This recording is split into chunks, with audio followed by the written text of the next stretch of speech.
Good morning. I'm the Reverend Dr. Rick, R-I-C-K, Schlosser, S as in Sam, C-H-L-O-S-S-E-R.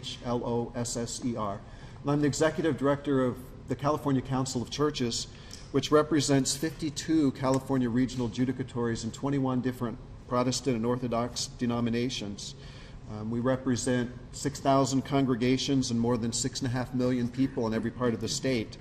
And the California Council of Churches has long been in the forefront of the struggle for equality for all of God's children, including marriage equality, and that's even with keeping in mind that we have member churches and denominations who are on all sides of the marriage equality issue. Because religious freedom is a fundamental American value. Both the California and federal constitutions protect it, and so we're honored to support this amicus brief and want to see all of California's couples to have the same rights. Allowing loving same-sex couples to marry provides critical legal protection, not only to children and families, but it also strengthens our communities. When we extend the same freedoms to all people, we become a more fair and just society. Prop 8 is an outright attack on the religious freedom and the faith and values of a number of religious groups. In fact, it severely limits our religious freedom. The role of government is to protect our freedom to worship as we choose, and it's the role of government to protect all citizens equally by ensuring equal access to civil marriage and by protecting the freedom of religion that's enshrined in our Constitution. We believe that freedom is a good thing, and we want more of it. We are pleased to join in this amicus brief in support of Judge Walker's ruling that Prop 8 is unconstitutional. My name is Art Cribbs. I'm pastor of the San Marino Congregational United Church of Christ. I stand in support of this amicus brief because in the 19th century, the church was slow and divided on the issue of slavery in America, and it took until the middle of the 19th century before the church moved viciously, aggressively against slavery and became a united front to free people who should never have been enslaved. In the 20th century, the church was slow and divided on the issue of civil rights, and it took until the middle of the 20th century before the leadership of the church spoke aggressively in favor of all people in this country having civil rights. And now we're in the 21st century. At the dawn of this new century, the church is slow and divided on the issue of marriage equality. It is my prayer and my hope that we will act within our faith to treat others as we want to be treated, and that it will not take until the middle of the 21st century for us to act in ways that are just and right for all. It is my hope in this era of nanoseconds, when we have gone to the moon and back, that we will act aggressively, rapidly, speedily, and now, on behalf of all persons who love one another. It is right, it is just. Not like the 19th century or the 20th century, we do not have to wait until the middle of the 21st century to do what is right and just for all.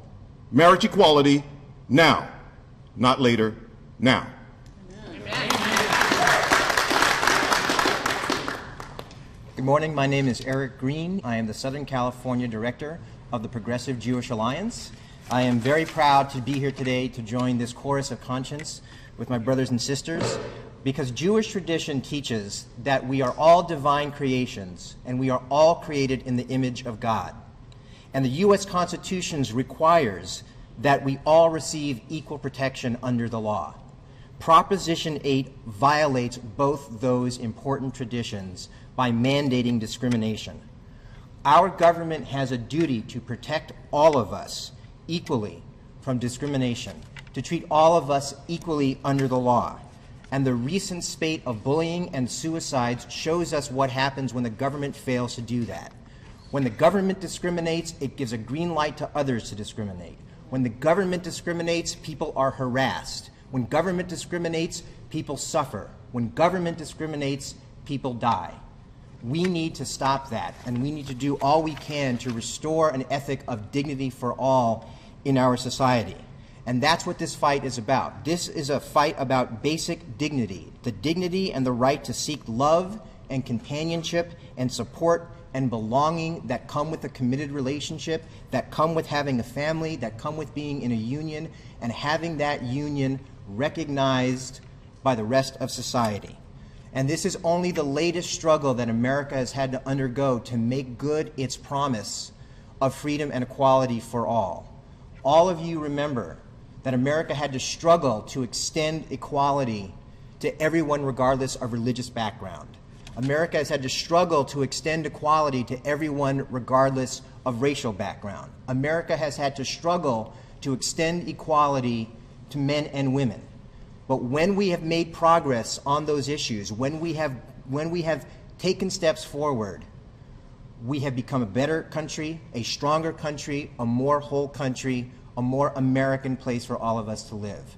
This is the latest struggle in that long line of struggles for us to make good on the promise of the American dream and the promise of our commitment to liberty and equality for all. And Progressive Jewish Alliance is happy to join with others in the faith community to say it's time that we stand up for the dignity of all who are created in God's image. Thank you. My name is Reverend Fernando Santillana. I'm an ordained minister from the United Methodist Church. My congregation is in Norwalk, California.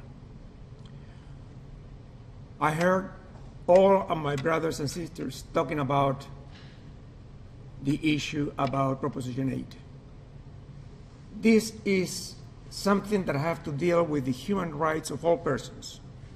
But first of all, I want to mention that we are God's creatures.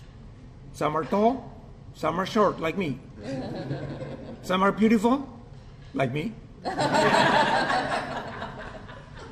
But we are divine creation. Some of us are heterosexuals and some are not. We all are creatures of God. We all have the same rights, the same obligations. Therefore, society cannot separate, alienate people because they're different from us. We have to be the voice that can speak for God in a society that is dividing people. We have seen how people were divided in Nazi Germany. We saw how people were divided in communist Russia. I don't want to see that happen in my country, especially when we all pray the same thing on Sundays. Our Father which art in heaven. And so, my brothers and sisters, we have a job in front of us to defend the divine rights of all people, regardless of what they are. May God help us, may God lead us, and let's be strong standing together. Thank you. Amen.